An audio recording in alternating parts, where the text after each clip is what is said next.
Malakul maut diutus oleh Allah untuk memisahkan kehidupan di dunia itu dengan sifat dunia masuk ke alam baru. Setiap kita yang akan mengalami itu disebut mayyit.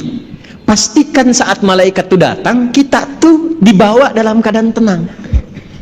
Nanti kalau masuk keranda berubah jadi jenazah. Jenazah itu kalau sudah masuk keranda, ya dimandikan, dikafani, disolatkan, masuk ke keranda jenazah. Kalau meninggal nyawa dicabut jadi mayit. Pastikan dalam proses itu tenang kembali kita. Nah, dalam keadaan itu cuma ada dua golongan. Malaikat maut punya dua sifat. Sifat pertama, wan nazi'ati gharqa. Sifat kedua, wan nasyitati nashta. Sifat pertama, ada malaikat maut yang saat mencabut itu dia mencabut sekeras-kerasnya, sedalam-dalamnya. Bagaimana keadaan orang-orang di golongan pertama yang disampaikan oleh Al-Quran, betapa mencekamnya keadaan saat dia pulang. Ini sampai Allah kirimkan khusus dalam suasana itu malaikat yang memang bengisnya luar biasa untuk mencabut. Dua, wan nasyitati nashta. Nasyitah itu kalau diartikan ke gerakan, satu gerakan yang lembut, halus, tak terasa sudah berubah, bergerak, berpindah. Nah, itu Allah tugaskan malaikat yang kedua, wan nasyitati nashta. Ada orang-orang yang Allah tugaskan malaikat untuk mengambil nyawanya, menemui mautnya dalam keadaan selembut-lembutnya, sehalus-halusnya, sampai rasa yang dia dapatkan pada saat kematian itu pun rasa-rasa yang ringan dibandingkan dengan yang pertamanya itu. Bismillahirrahmanirrahim. Assalamualaikum warahmatullahi wabarakatuh. Jadi kita bersyukur, berislam bersyukur, beriman bersyukur, karena konsep kehidupan itu dijelaskan dengan detail sehingga kita punya harapan. Yang bahaya itu yang nggak punya harapan. Oh, udah kok kehidupan cuma begini aja, setelah itu meninggal, kita nggak ada ruginya. Kenapa? Kalau terbukti ada kehidupan, kita sudah punya bekal. Kalau nggak ada pun nggak ada ruginya. Sama-sama hidup, jelas. Tapi kita punya harapan yang tinggi karena konsepnya detail. Nggak mungkin bisa menggambarkan ini dengan detail kecuali yang menciptakan kita semua dan alam semesta ini. Baik. Kalau tasdidnya diambil, kullu nafsin dha'iqatul, diambil nih tasdidnya, hilang tasdidnya, tinggal sukun, jadi mayit. Ini bukan ilmu takatik ya, karena spesialisasi saya itu di bahasa Arab dan bahasanya untuk memahami Al-Quran. Di saya itu masuk jurusan bahasa itu untuk ngaji Al-Quran. Karena itu disertasi kami di akhir itu mengkaji bahasa Quran 30 juz. Saya terakhir yang disertasi yang terakhir itu tentang bahasa Al-Quran di tafsirnya Tahrir wa Tanwir Al-Ilal Nahwiyah, ya, Anda Muhammad Tahir bin Ashur, ya, min khilali tafsirhi At-Tahrir wa Tanwir. Jadi itu 30 juz kita analisis. Dan itu nyambung semua. Di bahasa Arab tuh uniknya, harakat pun ada maknanya. Ini tasdid nih, masih bernafas. Tapi ketika diambil kullu nafsi dha'iqatul, diambil oleh maut, maka hilang tasdidnya, tinggal bulatan, sukun, mayit.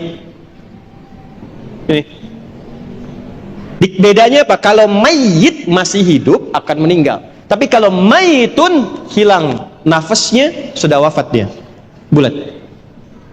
Pertanyaannya gini nih, ini indahnya begini, kenapa sukun? Sukun itu dari kata sakinah. Artinya sakinah, tenang. Pastikan saat jadi mayit kita wafat dalam keadaan tenang. Ini bukan utak-atik. Dan setiap manusia itu fitrahnya ke situ. Fitrahnya itu pasti pengen tenang setelah kematian, apapun yang dia kerjakan. Nggak percaya silahkan. Tahun 1996 itu ada penulis kartun terkenal di Jepang namanya Suzuki Watanabe. Dia bikin komik namanya Dragon Ball yang kemudian menjadi film-film yang favorit kan, film kartun. Itu kalau Son Goku Kamehameha Piccolo tuh sampai habis mati, atasnya ada buletan kan? Nah, sukun.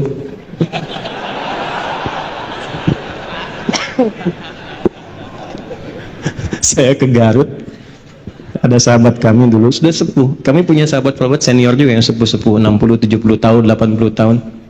Itu tangannya kena Parkinson. Tapi kalau urusan ngaji nomor 1. Beliau pasti datang dan nyiapkan mobil depan Ustadz dengan saya. Itu masih nyetir. Nah, beliau dari Garut. Di Garut itu menarik, kakeknya itu orang saleh.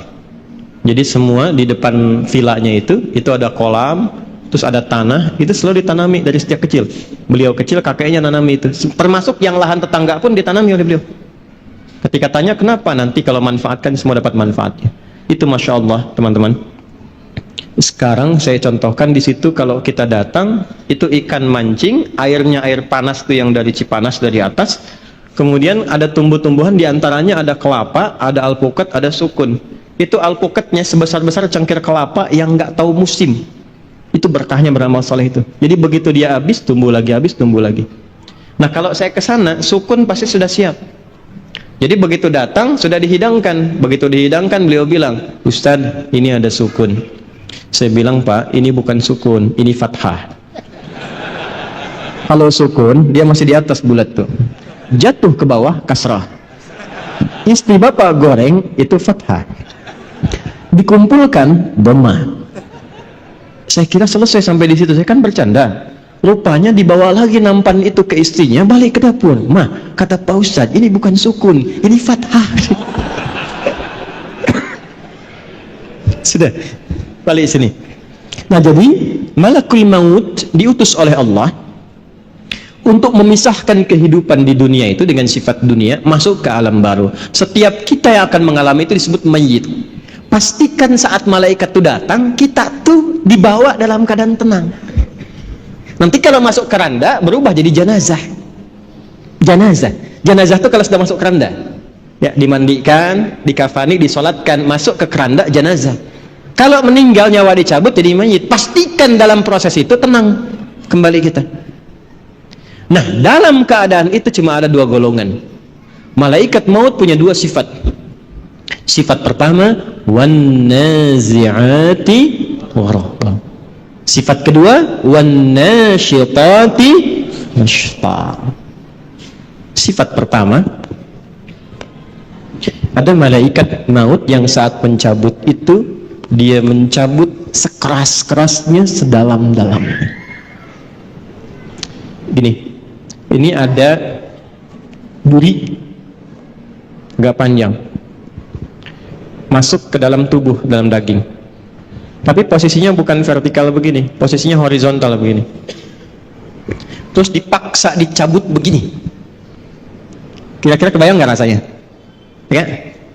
Nah ini malaikat nazi'at. Nazi'at itu dari kata naza'a. Naza'a itu gini ilustrasinya, kalau belum paham tentang ini, itu ada pohon di luar, dipaksa dicabut sekeras-kerasnya sampai akar-akarnya tercabut.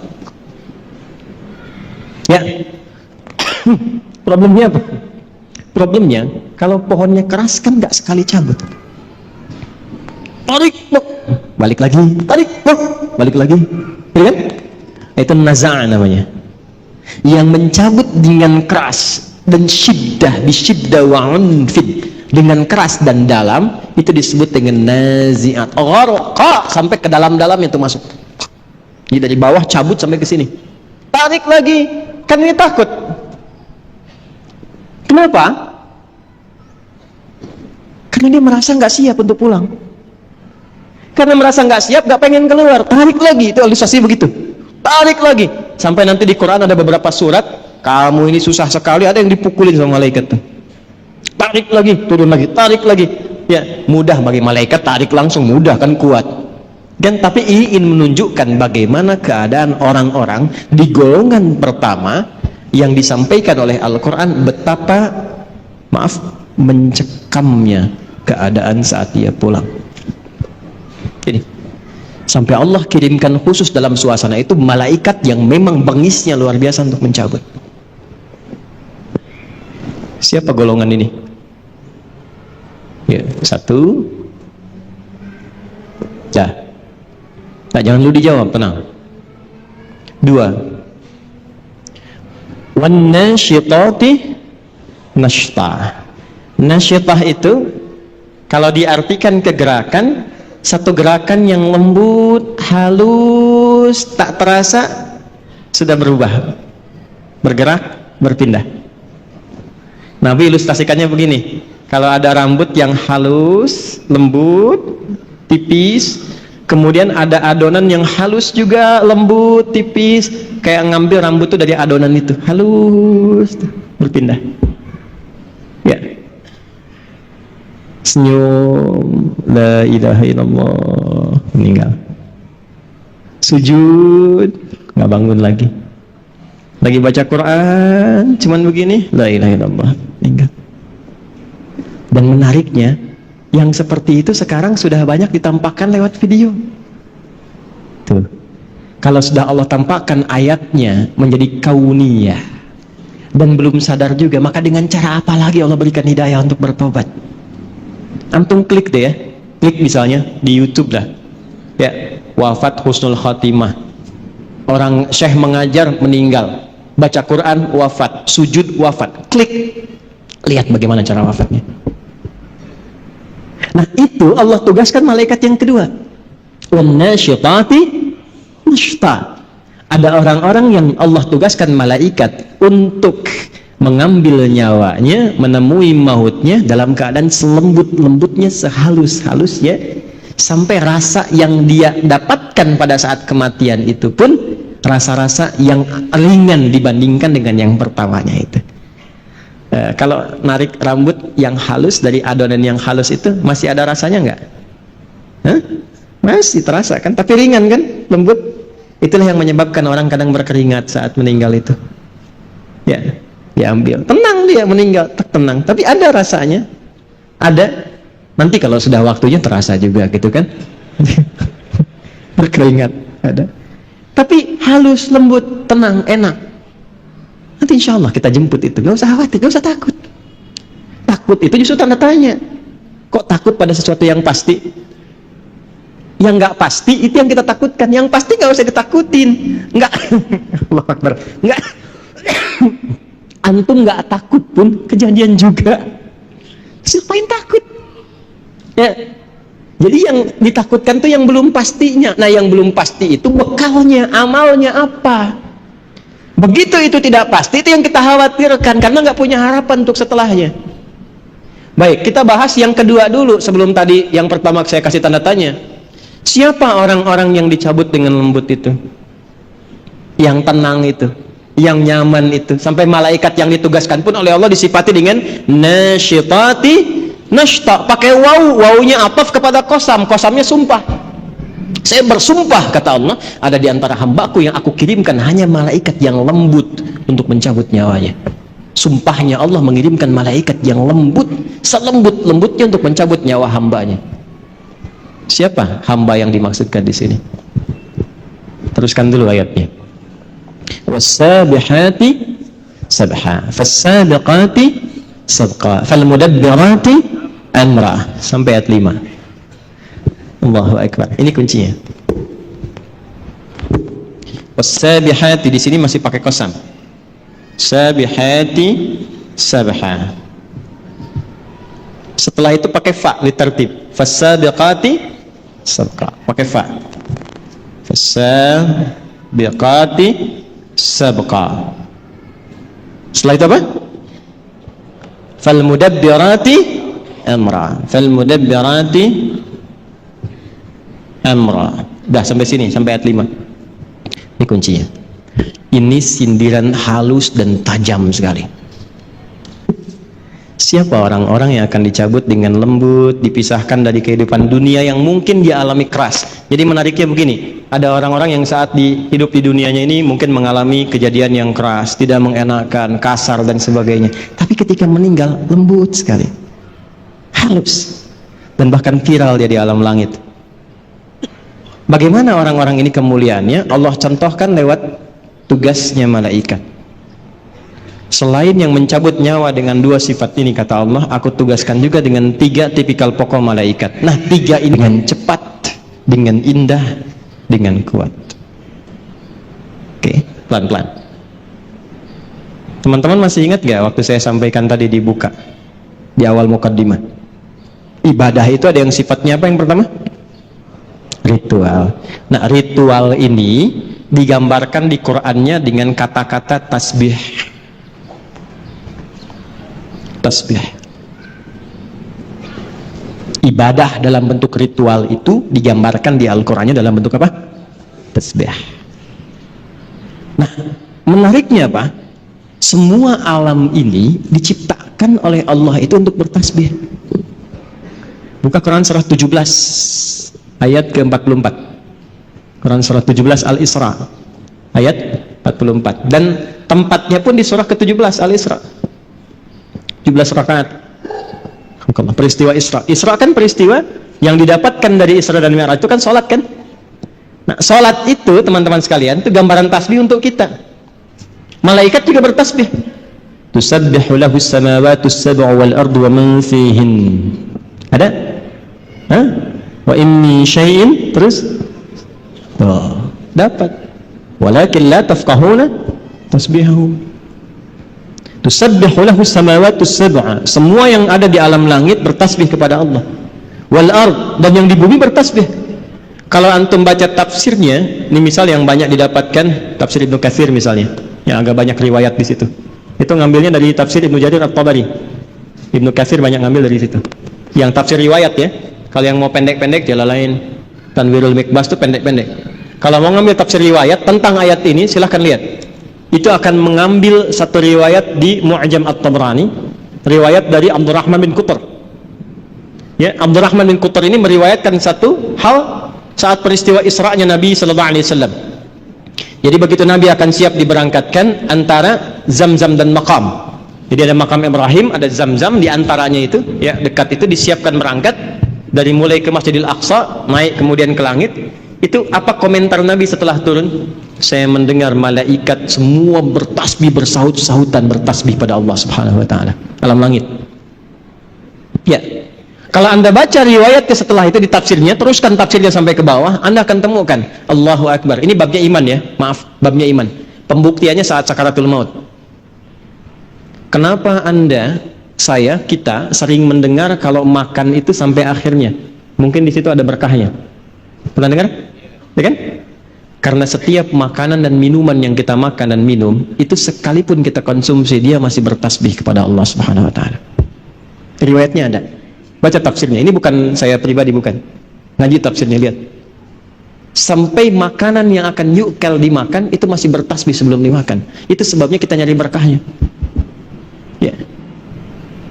Kalau minum tuh ada nggak habis, orang datang rebutan, kenapa nyari berkahnya? Saya bilang udah saya habisin berkahnya tadi. Canda aja. Itu gambaran. Nah, singkatnya tasbih itu gambaran dari ibadah. Inti sholat itu kan di ruku dan sujud, ya kan? Wa aqimus sholata wa atuz zakata warka'u ma'ar raqiin. Ya Maryam uqnuti li rabbiki wasjudi warka'i ma'ar. Ya, inti sholat itu, inti paling pokoknya dari sekian rukun sholat itu di ruku dan sujudnya. Sebagai penghambaan kita kepada Allah, ruku dan sujud. Ruku dan sujud itu intinya tasbih. Coba lihat saat ruku baca apa? Subhana rabbiyal azim, tasbih. Saat sujud Subhana rabbiyal, intinya tasbih. Di tasbih itu jangan diartikan subhanallah saja, bukan. Tasbih itu kata atau kalimat singkat yang mewakili sifat-sifat ibadah kita kepada Allah dalam bentuk ritual. Jelas?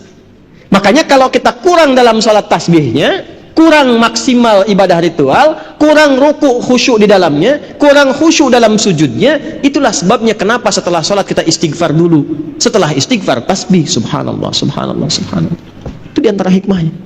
Jadi bukan cuma bacaan, ada maknanya. Intinya apa dengan kalimat ini? Tusabbihu lahu as-samawatu as-sab'u wal ardu wa man fihinna. Kaitkan dengan wasabihati sabha. Aku bersumpah, malaikat saja ada yang aku buat untuk tasbih semuanya. Masa manusia tak mau tasbih? Malaikat saja aku ciptakan tanpa salah, itu masih tasbih. Malaikat itu dicipta tanpa salah, Pak. Satu-satunya makhluk di muka bumi ini ya yang bertugas di muka bumi, tugas. Dan di alam langit dia bertugas. Satu-satunya makhluk yang Allah ciptakan tanpa salah cuma malaikat. Diciptakannya dari cahaya, materinya materi takwa. Quran surah 66 ayat ke-6. La ya'sunallaha ma amarahum wa yaf'aluna ma yu'marun. Malaikat tidak punya potensi maksiat. Makanya Anda nggak pernah dengar misalnya, pernah dengar malaikat Jibril korupsi ayat? Nggak ada kan? Ya. Dan tidak pernah menukar posisi. Itu Firaun, Firaun ya, bikin jengkel, yang nyabut tetap malaikat maut. Nggak pernah dia bilang, Jibril, jengkel sama yang ini, kamu aja yang cabut. Nggak ada tukeran tugas. Jadi Anda bisa bayangkan nggak, satu makhluk yang nggak punya potensi salah, tupoksinya jelas, itu masih bertasbih sempurna kepada Allah. Jadi Allah tuh nyindir kita halus. Kamu ini manusia, aku berikan fasilitas, kenyamanan, kedamaian, ketentraman. Aku siapkan pedomannya. Ini yang nyaman, ini yang tenang. Hindari maksiat, ini resikonya. Cari bekal untuk pulang. Aku berikan semua fasilitas itu. Kenapa engkau masih belum punya waktu untuk bertasbih kepadaku? Malaikat aja masih ibadah. Kenapa engkau lupa dengan ibadah? Sedangkan harapan kamu husnul khatimah dan pengen masuk surga. Jadi kalau kita konversi ke ayat ini tentang pedoman hidup kita, kalau ingin didapatkan malaikatnya nasyitati nashta, maka jaga ibadah dan hubungan kita dengan Allah selama hidup. Salat fardu berapa kali dalam sehari? 5 waktu. Berapa rakaat? Jaga itu. Jaga. Setelah itu sunnahnya tingkatkan, rawatibnya, duhanya, tahajudnya. Itu ada maknanya semua. Kan kita latihan tumaninah, latihan tenang. Di antara dampak terbesarnya apa? Nih, persiapan pulang. Orang yang punya hubungan baik dengan Allah, Allah perintahkan, dia punya hubungan baik dengan saya, cabut yang lembut, cabut yang halus. Yang diperintahkan cuma malaikat yang paling halus, karena punya hubungan baik dengan Allah. Anda punya hubungan baik dengan pimpinan, mau berkunjung ke rumahnya, akses dibuka, kue keluar, kata-kata baik keluar. Anda nggak punya hubungan baik, kasar, jadi musuh, terus berharap pengen diterima dengan baik, susah. Satu. Jadi secara cepat, kalau diinginkan husnul khatimah, mendapatkan malaikat yang lembut dalam sakaratul maut dan surga yang terbaik, pertama, wassabihati sabha, teladani malaikat dalam rangka beribadah kepada Allah Subhanahu wa ta'ala. Jangan tinggalkan ibadah ritual. Kalau masih yakin, masih beriman. Makanya kalimat sholat itu dibuka dengan iman. Kalimat sholat pertama Al-Baqarah ayat 3. Alladzina yu'minuna bil ghaibi wa yuqimunas, dan disebut dengan kalimat iman. Satu-satunya ibadah yang disebut dengan iman cuma sholat di Quran. Itu di Al-Baqarah ayat 143. Wa ma kana Allahu liyudhi'a imanakum. Yuk, sholat ya. Jadi kalau dulu kan, kenapa sholat? Supaya bahagia, hayya 'alal falah. Kenapa sholat? Supaya tenang. Ini kan? Kenapa sholat? Bukti mengabdi kepada Allah. Sekarang jawabannya setelah mengaji ini berubah. Kenapa sholat? Supaya husnul khatimah saat wafat. Malaikat malu kalau keras-keras nyebutnya ahli sholat, ahli la ilaha illallah. Nabi aja bilang, man qala fi akhiri hayati wa kama qala la ilaha illallah dakhala al-jannah. Siapa yang bisa mengucapkan la ilaha illallah di akhir hidupnya, terjamin surga untuknya. Tapi itu kalimat nggak bisa diapalin. La ilaha illallah, la ilaha illallah, la ilaha illallah, la ilaha illallah. Tapi sholat enggak. Nggak bisa keluar, nggak bisa. Nggak bisa. Susah. Nalkinnya pun susah. Nggak mudah. Siapkan dari sekarang. Ya, malaikat malu lah. Anda dekat dengan pimpinan. Nih antum ya, dekat dengan pimpinan nih. Taruhlah Anda misalnya, ya nggak usah contoh yang aneh-aneh lah ya. Di kantor dengan pimpinan tuh, keluarganya bos, masuk kantor, ya kan? Tiba kemudian misalnya, maaf nih, ada aturan mesti lepas sepatu. Kira-kira security-nya kasar atau lembut kepada antum tuh? Sedangkan sepatu antum kotor, pas mesti dilepas. Kira-kira saat diminta untuk dilepas itu, dia akan lembut atau kasar menyampaikannya?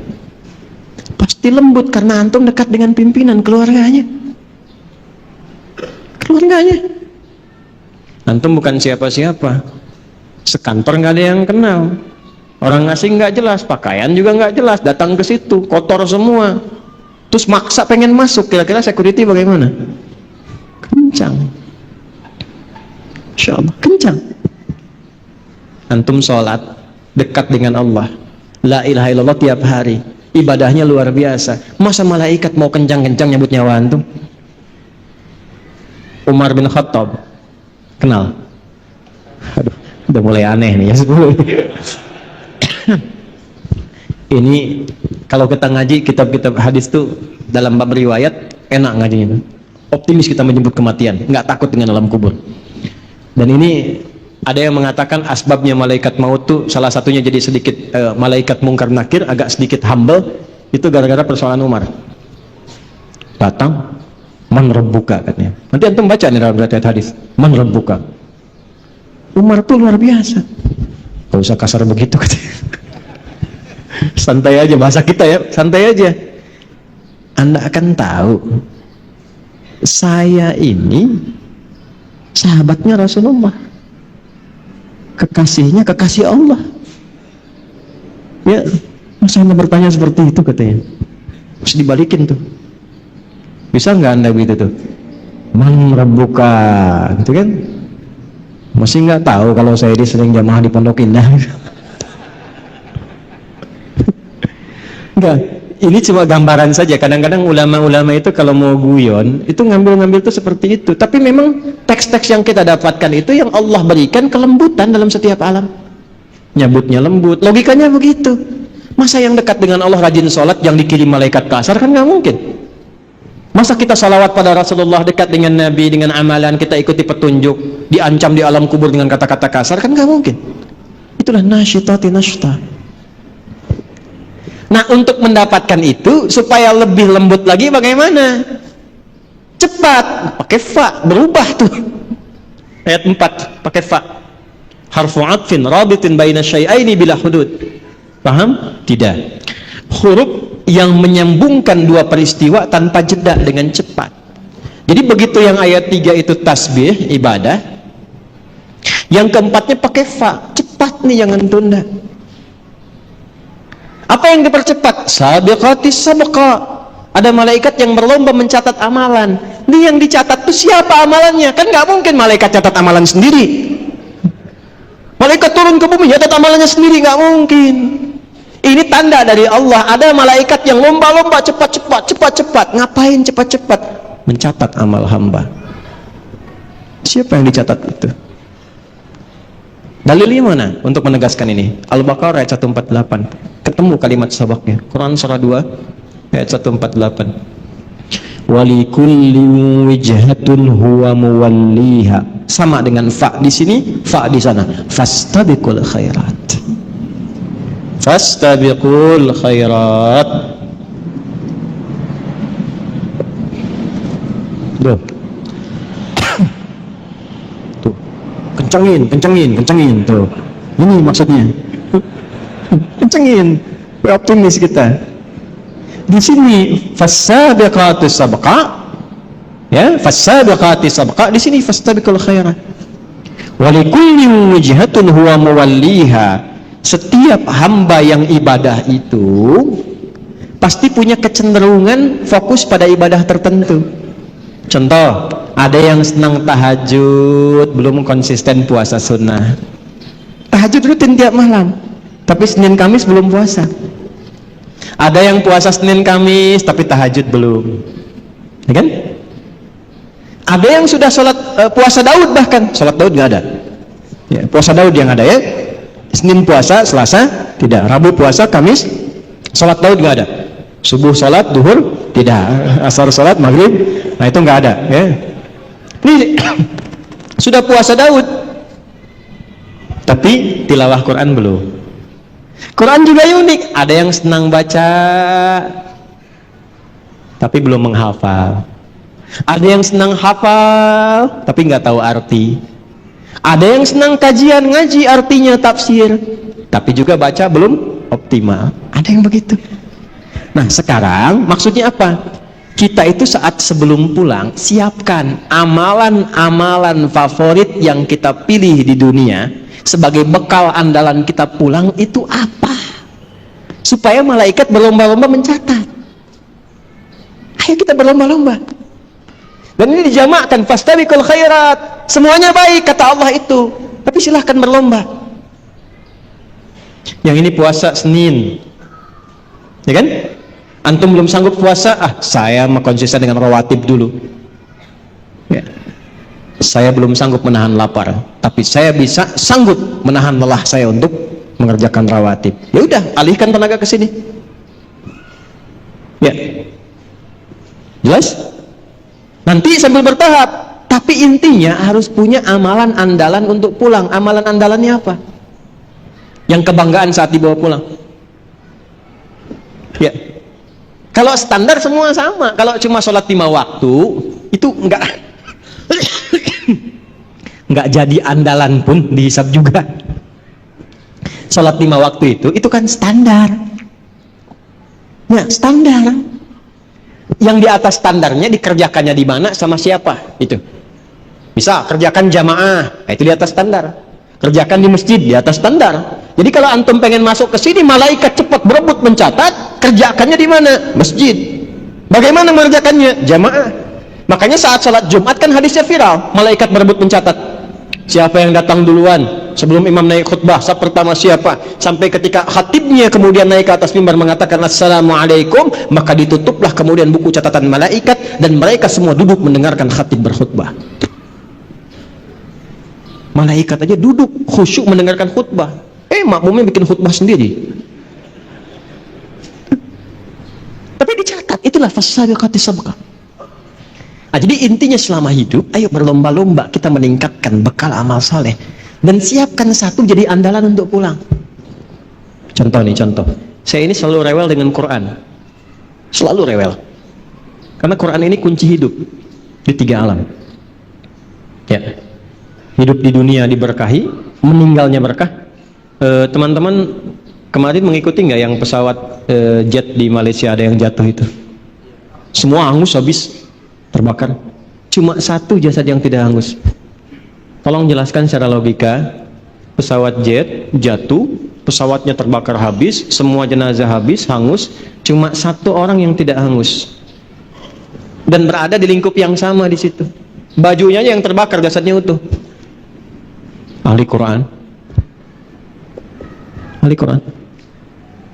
Kalau ahli Quran itu benar, wah, nggak bisa. Binatang gimana mau makan jasadnya isinya Quran? Tanah bagaimana mau menelan jasadnya isinya Quran? Dijaga utuh. Di akhirat bagaimana? Quran surah ke-13 ayat 23 sampai 24. Jannatu 'adni yadkhulunaha wa man salaha min abaihim wa azwajihim wa dhurriyyatihim wal malaikatu yadkhuluna 'alaihim min kulli bab. Salamun 'alaikum bima sabartum fa ni'ma 'uqbad dar. Ahli Quran ini diperintahkan oleh Allah untuk menggandeng bapak ibunya yang saleh, digandeng. Dia nggak masuk sendirian. Dan sebelum masuk di surah Fatir ayat 33 dengan kalimat yang sama pembukanya. Jannatu 'adnin yadkhulunaha yuhallawna fiha min asawir wa libasuhum fiha harir. Ya, dia dipakaikan dulu jubah sutra yang bersumber dari emas bahannya. Gelang-gelang emas, dipakaikan mahkota indah. Setelah itu dipanggil orang tuanya, disiapkan mahkota indah untuk dipakaikan oleh anaknya di kepala kedua orang tuanya. Ini yang suka direplika sama anak-anak kalau wisuda Quran di dunia itu. Itu nyatanya begitu. Itu ada di At-Tirmidzi. Di At-Tirmidzi, nomor hadis 2015. Begitu sudah disampaikan, dipakaikan, dipanggil semua anggota keluarganya, diminta gandeng pasanganmu. Ya. Gandeng ayah ibumu. Diikuti keluarga yang di belakang sepanjang mereka beriman. Jadi ternyata penghafal Quran itu dengan Qurannya dia bisa menjadi syafaat untuk keluarganya. Ya. Jadi kalau pengen dapat syafaat itu 3 caranya. Dekati Allah dengan banyak berzikir kepada Allah. 2, jadi ahli Quran. 3, banyak sholawat pada Rasulullah SAW. Itu di hadis Muslim. Rasulullah itu satu-satunya di antara Nabi dan Rasul yang ketika yaumul hisab itu sujud minta sama Allah. Kemudian ini hadisnya viral. Ya Muhammad irfa ra'sak sal tu'ta. Muhammad, angkat kepalamu, minta aku berikan. Maka yang pertama diminta oleh beliau syafaat untuk umatnya. Pertanyaannya, kita yang mengaku nabinya Rasulullah SAW diaku nggak sebagai umatnya? Maka dekati Rasulullah. Cara mendekatinya bagaimana? Ikuti semua petunjuk nabinya dan bersolawat banyak kepada beliau. Bersolawat sebelum tidur, solawat di jalan, solawat. Bersolawat itu enak. Demi Allah enak solawat itu. Allahumma sholli ala sayyidina Muhammad, sholli ala sayyidina Muhammad. Enak. Kalau sudah jadi terbiasa itu nyaman. Kayaknya sehari nggak sholawat nggak enak. Nggak sholat nggak enak. Saya kalau bangun tidur itu yang terfikir pertama kali salawat saya. Bangun tidur, la ilaha illallah, Muhammad sallallahu alaihi wasallam, Muhammad sallallahu alaihi wasallam. Capek, lelah, sulit misalnya bangun untuk tahajud tuh, tapi salawat gak hilang. Karena ada kenikmatan tersendiri. Bisa nggak antum tuh salawat sampai merasa nikmat dalam salawat tuh? Enak. Dan itu merubah kita menjadi lebih lembut. Merubah kita lembut, melihat orang tuh baik-baik gitu. Ya, jadi orang pernah berbuat salah pun kita melihatnya baik aja, baik. Karena dia selama hidup masih punya hak untuk menjadi baik. Alhamdulillah tuh. Coba berlatih. Nah, itu bagian pertamanya. Yang terakhirnya apa? Fal mudabbirati amra, bukan cuma ibadah ritual. Semua urusan kehidupan kita itu ada malaikat yang ditugaskan untuk mengatur dan mencatat. Mikail tugasnya apa? Menurunkan rizki. Ya, kan yang cari antum. Pertanyaannya, antum cari rizki itu untuk yang halal atau yang haram?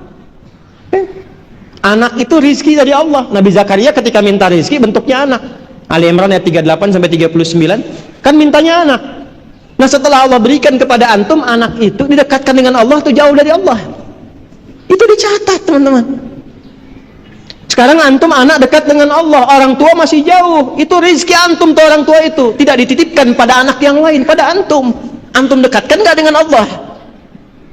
Antum masih hidup, orang tua wafat. Sekarang apa kerjaan antum untuk membahagiakan mereka di alam kuburnya? Selalu nyambung sampai kita wafat, terus selalu punya peluang untuk baik. Selalu punya peluang. Dan itu dicatat.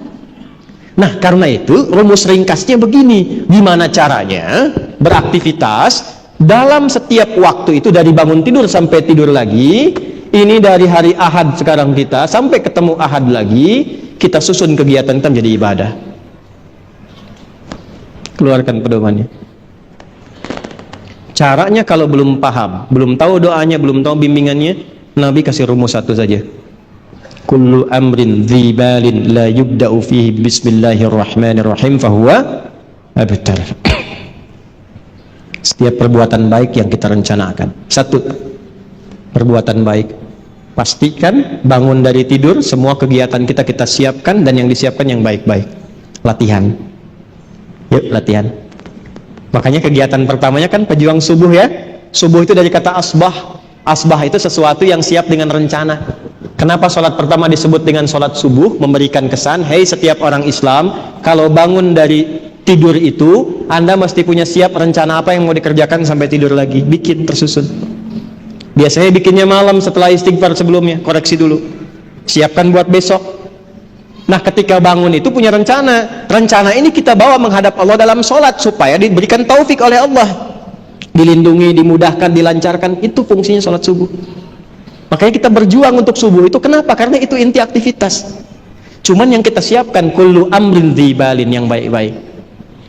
Yuk latihan dulu untuk bagian tubuh kita sepekan ini. Bisa nggak sekarang Ahad sampai ke Ahad depan latihan berpikir yang baik-baik dulu. Yuk, setiap ada sesuatu kita rencanakan berpikir baik dulu. Tapi kalau jelas konstruksinya salah, jangan berpikir baik di situ, tindak.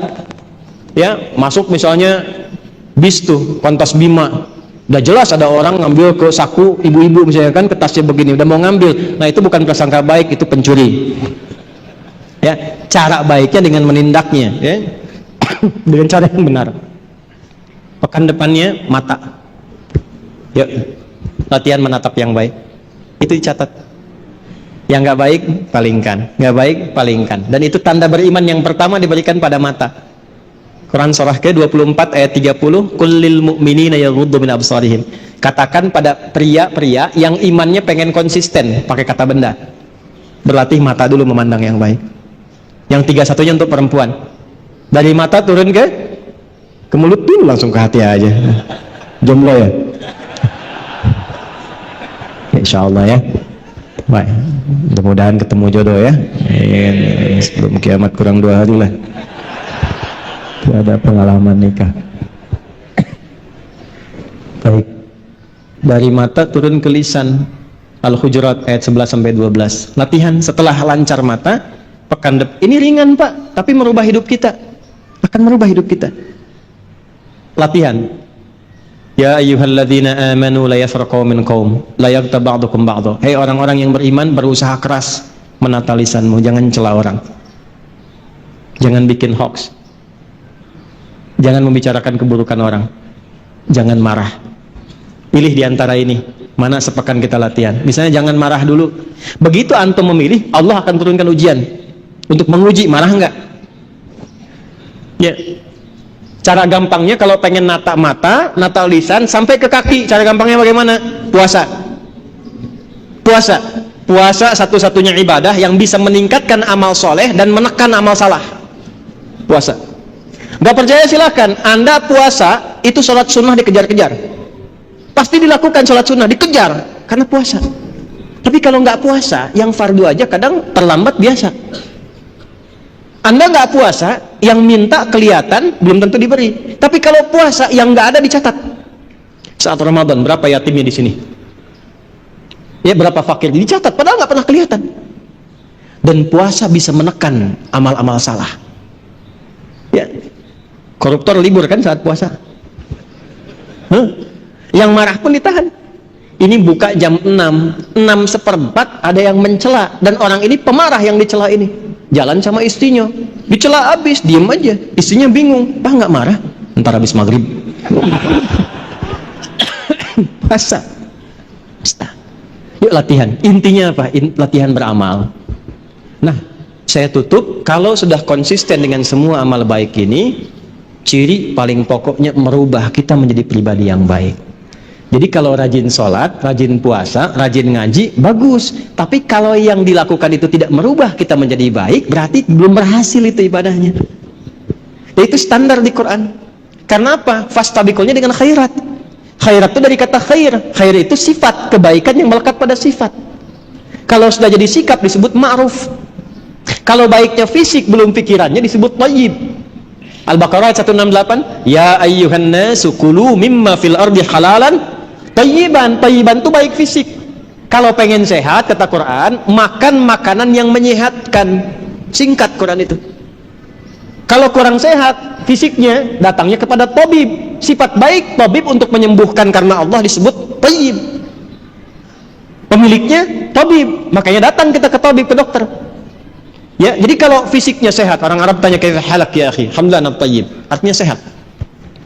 Tapi kan tubuh yang sehat belum tentu menjamin pikirannya sehat.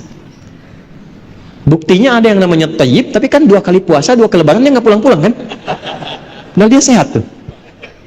Nah ketika kebaikan fisik diimbangi dengan sifat, dia juga punya sifat jujur, sabar, rendah hati, tawadhu, maka berubah menjadi khair namanya. Allah ketika merubah jahiliyah tidak dirubah menjadi thayyib, tapi dirubah menjadi khair. Turunlah Quran surah ketiga ayat 110, kuntum khaira ummah. Kita sekarang diminta apa oleh Quran? Fastabiqul khairat. Jadi maksudnya pesannya dalam sekali. Fasabiqati sabqa. Ada malaikat yang berlomba mencatat amal baik. Pastikan kita berlomba, tapi pastikan perlombaan kita finish dengan cara yang berhasil merubah keadaan kita lebih baik. Ya, saya ambil contoh satu lagi dari Quran. Ahli Quran nih. Ahli Quran itu ada 3. Senang baca, 1. Qiraah. Senang mengkaji tafsir. Bacanya nggak banyak, tapi baca terjemahan tafsirnya banyak. Tilawah. Yang ketiga menghafal. Ya, hamalatul Quran, huffaz, hifz. Jadi ada qiraah, ada tilawah, ada hifz, 3. Tiga-tiganya itu bisa menjadi ahli Quran dengan 1 standar. Awas, hati-hati. Jadi jangan merasa yang 30 juz hafal merasa lebih unggul dibandingkan dengan yang hafal juz amma, belum tentu. Karena standar Allahnya itu bukan berapa banyaknya, tapi berapa dari yang banyak itu bisa merubah kehidupan kita lebih baik. Itu ada di Quran surah ke-35 Fatir ayat 32. Thumma awrathnal kitaba alladhina istafayna min ibadina faminhum zalimun li nafsihi wa minhum muqtasid wa minhum sabiqun bil khairati biiznillah. Ya. Dan di antara orang yang suka ngaji itu, baik itu baca, mengkaji atau menghafal, ada 3 golongan kata Allah. 1 masih zalim. Ngaji Quran kok masih saling mencela. Quran itu kan baik. Quran itu istimewa. Masa Quran masuk ke mulutnya, yang baik masuk ke mulut, masa keluar kotor? Antum ngaji di mana kawan? ngaji Quran kok setelah ngaji saling mencela, bahkan nggak kenal saudara sendiri. Innamal mu'minuna ikhwa, sepanjang sama-sama beriman saudara. Kok bisa saudara saling cela? Sementara yang dimakan sehari-hari Quran yang mana tuh yang dimakan? Kenapa harus saling mencela? Kenapa saling menjatuhkan? Ada jamaah saya datang cerita, Ustaz, anak saya masuk sekolah.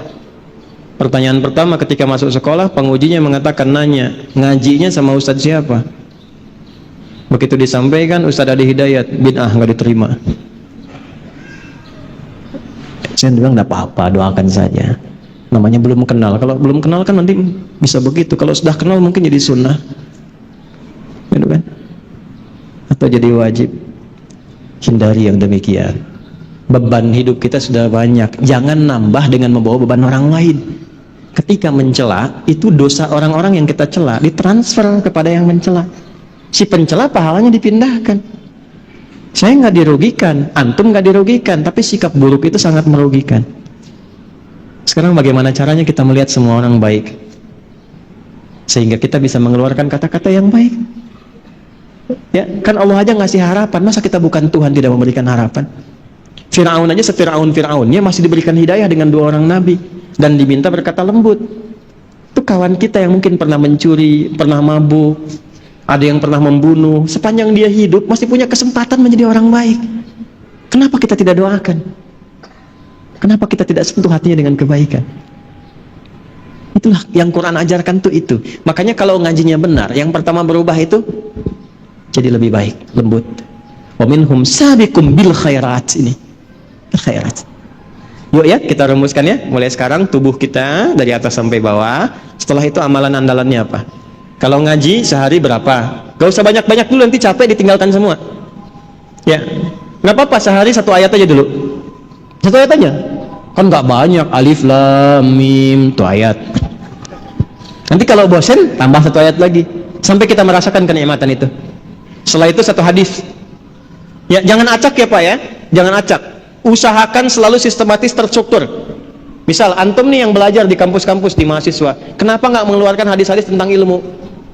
Setinggi-tinggi hadis jihad antum itu di kampus Joni. Ya, keluarkan hadis ilmu, ayat ilmu, sehari apalin, sehari lihat praktekin. Bapak jadi suami, 1 hadis tentang suami. Ibu jadi istri, sehari hadis tentang istri. Yang dilihatnya istri Anda, bukan istri orang. Keluarin itu 1. Jelas ya? Nah, kalau ini dilakukan, insya Allah nasyitati nashta. Tapi kalau ini diabaikan, saya sudah sampaikan, pilihannya terserah Anda. Kalau masih nggak percaya, nggak yakin ada kehidupan setelah kematian, menutup diri, nggak mau dengar, menutup diri, nggak mau dengar, namanya kafir. Orang yang disebut kafir. Karena itu lawan dari iman, kufur. Lawan dari mukmin, kafir. Orang-orang yang ingkar, yang nggak mau tahu, maka itulah jawaban dari pertanyaan 1. Wan nazi'ati warqa. Aku ancam dia dengan mengirimkan malaikat terkeras untuk mencabut nyawanya sampai ke akar-akarnya. Dan belum selesai, begitu terjadi peristiwa itu, hancur, semua wafat, ditiup yauma tarjufur radifa tatsba'u radifa. Begitu kemudian muncul sinyal pertama kehidupan setelah kematian, kaget yang pertama ini karena ternyata terjadi. Begitu terjadi, apa yang kemudian dilakukan? Aidza kunna idhaman nakhira qalu tilka idzan karratun khasirah fa innama hiya zajratu fa idzahum. Mereka berkata, ya Allah, tuh baru ingat Allah, ternyata benar ada kehidupan setelah kematian. Tapi penyesalan itu tiada guna, kata Allah, tiada guna. Setelah itu dihantam dengan tiupan terakhir, habislah semuanya. Yang mukmin mendapatkan rahmat, yang tidak mukmin dia mendapatkan konsekuensi dari pilihannya. Ni'mal ma syi'ta fa innaka mayyit. Silahkan berbuat setelah ceramah ini, silahkan memilih, tapi kita punya 1 tujuan yang sama yang tidak bisa dihindari, yaitu kematian. Belajar dari surat An-Nazi'at, silahkan persiapkan amal saleh yang baik, dan kita saling memaafkan dalam kemuliaan, saling mendoakan, saling memperbaiki diri, dan mudah-mudahan Allah wafatkan kita dalam keadaan husnul khatimah.